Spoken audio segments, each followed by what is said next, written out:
going on, guys? Welcome back to the channel. You know who it is by now, Jimothy. So we are back, ladies and gents, and it's been a while as usual, but I've actually managed to attend some form of a tournament. So I went to an OTS tournament in Nottingham in the UK, I believe. I just got back today. It was on Sunday, the 20 whatever, something of July.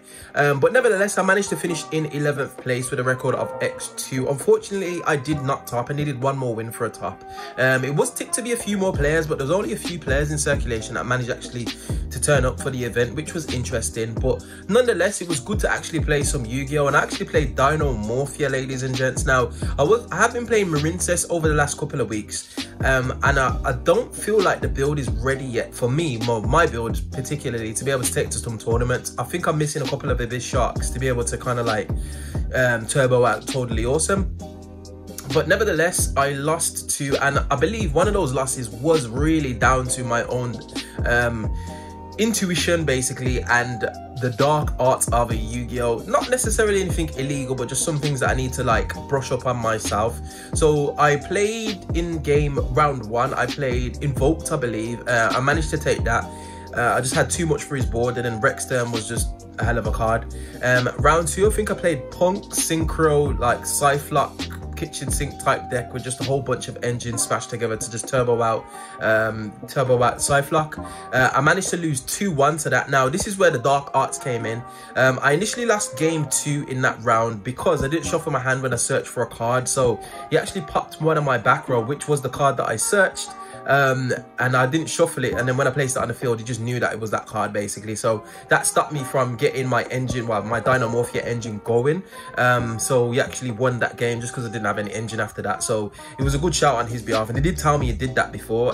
Game 3, I wouldn't say I was in a commanding position, but it was close to time, and he was comboing off on his turn, and I had enough to be able to break his board. Like I had a trap set, I had like judgment set, I had imperm, I had one of my Dinomorphia traps. I also had bodies on field. Like, he couldn't do enough battle damage to OTK me, so it came around to my turn, and I actually lost in time.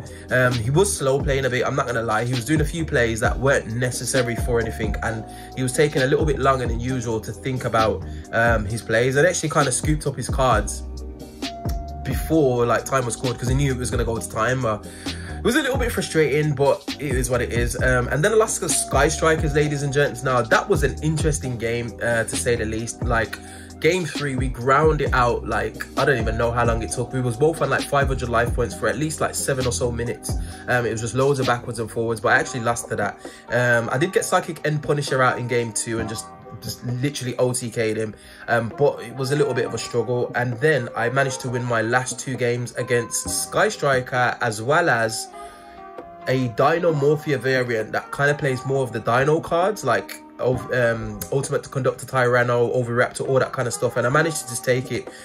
Double Ferret Flames, ladies and gents, literally won me the game. So yeah, that was rough on his behalf, but nevertheless, it's good to be back into Yu-Gi-Oh! I will give you guys a quick deck profile as you just want to see the list. I've probably made like one major change, well, it's not even a major change, one minor change, so to speak, which didn't actually come up too frequently over this tournament, but it was a change nonetheless. So I just wanted to test the card to see how just to see how effective it was. But yeah, so I will catch you guys in a moment, and I will just run through the deck profile. Peace.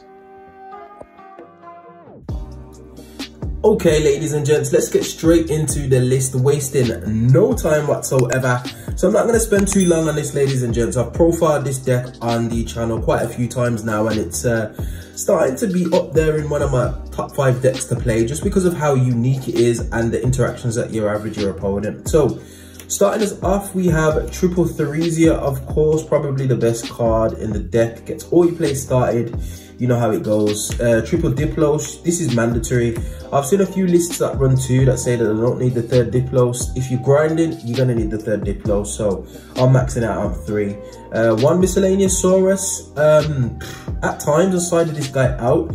He could potentially be taken out the deck altogether because of how infrequent you see him. It's a little bit more of a win more card, and it could just be another Dinomorphia spell or trap, or another one of these, which is definitely a strong card. Lord of the Heavenly Prison, super powerful. The way that I see this card is basically like another spell or trap, any spell or trap that I want, and it can set your Dinomorphia spells or trap, it can set Judgment, just a crazy card. So I'm definitely probably going to put another one of these guys in and potentially take out Miscellaneousaurus, only because it's a one of that I don't necessarily always search. I want to get my plays going, so that's just something that I've been finding with the deck. And then finally for the monsters, we run a triple Ash Blossom. Nothing more needs to be said. You need Ash actually to be able to go into your Psychic End Punisher. So yeah, you could potentially put another hand trap in again. That could be replaced by replace the Miscellaneousaurus for it. Onto spells, still running 3 duality. I don't care what anybody says, this card is great in this deck. It allows you to see side deck. You don't necessarily summon a lot on your turn.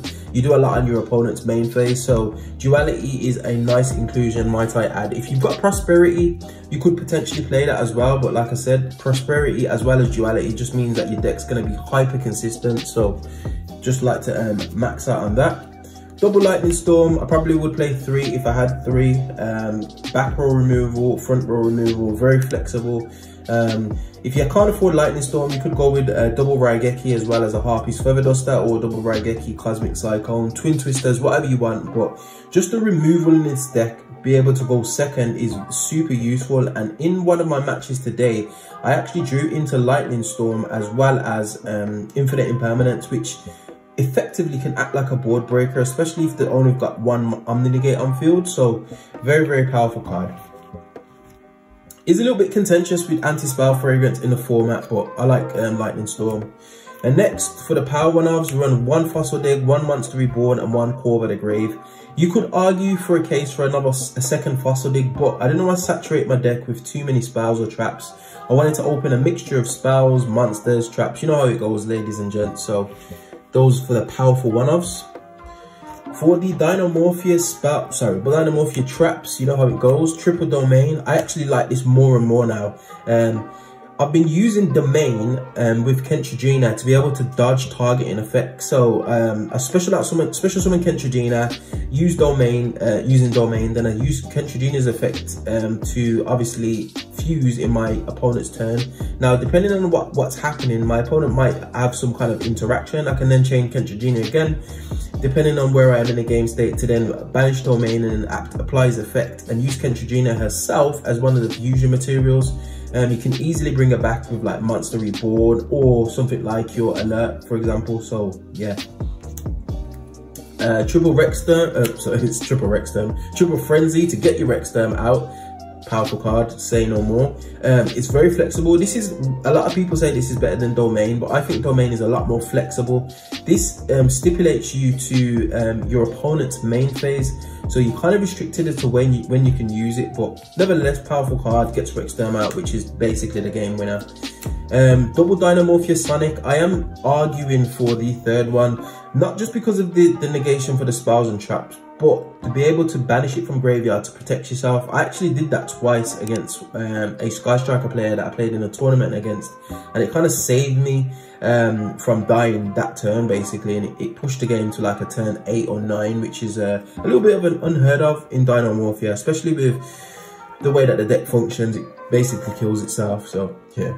And then finally for the Dinomorphia traps, we've got 1 Brute and 1 Alert. I do have the second Alert in the side, like I mentioned previously. I'm still in contention as to whether or not I want to play the second one, but yeah, it is what it is.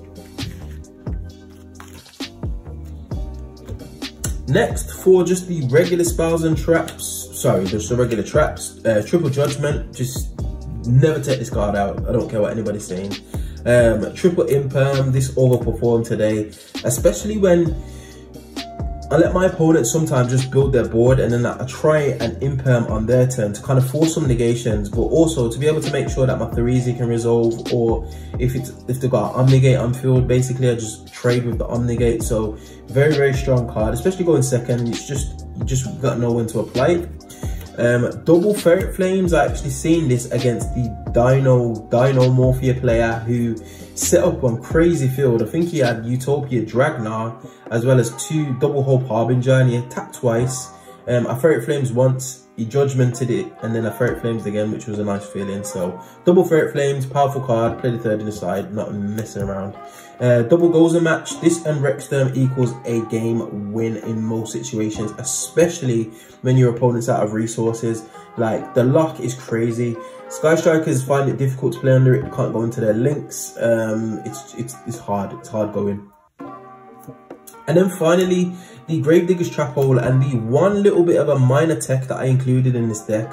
So I included the double exclusion, mainly because it is a counter trap, not because of its effect as much. It does more or less the same thing as Gravedigger's Trap Hole, but Gravedigger's Trap Hole is a lot more flexible. So double exclusion allows you to negate a monster effect that activates, or attempts to activate in hand, and then when it resolves, your opponent has to then discard a card as well as the hand trap that they're using to try and negate your effect. So basically it trades 2 for 1, so it kind of it's up in card advantage, but it can only be applied from hand, whereas Gravedigger's Trap Hole can be applied from Banished Pile, for example, as well as hand, as well as the burn damage, which is super useful. But it was a little bit of a tech that I included just because it was a counter trap, and it kind of paid off, to be fair. When I did resolve it, it put me in a position where I was on equal footing with my opponent, especially going second. So I don't know, I'm not too sure if I'm going to continue to include it, but yeah, it is what it is. Next, on to the extra deck, not even wasting no time. Triple Staff Bergia. Again, I've seen some lists just play 2 and just say it's not as flexible, blah blah blah.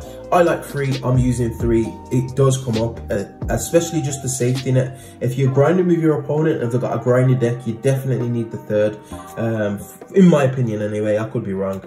Triple Kentragina, again, this card's great. She just gets big for no reason. Yeah, she's what it is. And then the boss monster, boss daddy of the deck, Rexterm himself, Raw. I love this card. It's silly. That's all I gotta say. This plus any kind of floodgate, any kind of spell and trap negation. It's silly. So yeah. And then finally, on to the non-Dinomorphia contingent. We got 1 Dolka, 1 Tornado Dragon, and 1 Lagia. Did not make them once today, which was crazy. 1 Dark Charmer, 1 Unchained Abomination, and the Almighty Psychic End Punisher. Did make this today, won me a game. If I could make it more, I would, but I don't want to mess with the consistency of the deck. It's a crazy card, Psychic End Punisher. So yeah, and that is it, ladies and gents. No point me going through the side. It's more or less similar to what I took previously. Like I said, I do like this deck. There are a few decks that I'm probably going to branch out into, Sword Soul being one of them. Now that sprites are coming around the corner, as well as Telements, Sword Soul is kind of intriguing me, especially if you play it kind of like the a bit more of a reserved version, where I've seen a lot of floodgates, a lot of traps. So I'm kind of leaning towards that, but we'll see anyway, ladies and gents. But anyway, we find ourselves at the end of another video. As always, if you do like this content, you know what to do by now. Hit that like button, share, subscribe, all of that beautiful good stuff, and I will definitely see you guys on the next video. Hope you enjoyed. Peace.